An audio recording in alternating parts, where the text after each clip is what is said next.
të ndaj një sukses që kemi arritur bashkë. Kishte kohë që tentoja që të vazhdoja këtu në shtetin gjerman, në spitalin që punoj, që kisha kohë që tentoja, por ishte mendja. Ka qenë në trajnimin që bëm të dytin, e mora guximin dhe u regjistrova.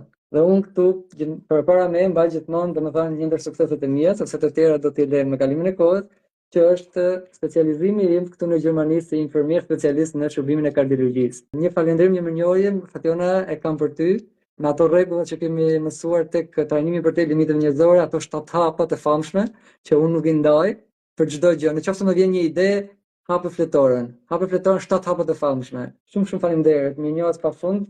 Falendërues të Mallit Zot që më dërgoi mësuesën dhe ka shumë më shumë.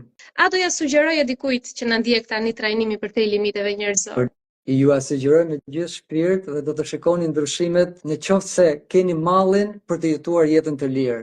Nëse doni të njihni atë pyetjen që ne nisim gjithmonë në fillim të trajnimit, kush jam unë? Nëse do të njohësh veten, futu trajnimit. Mendoj Fationa dhe kam thënë një herë bashkë kur më folën në privat, shtëpinë e blen Fationa, makinën e blen Fationa, udhëtimet i bën Fationa, por dhurata më e çmuar që ti blen, që ti bën, është të njohësh veten tënde.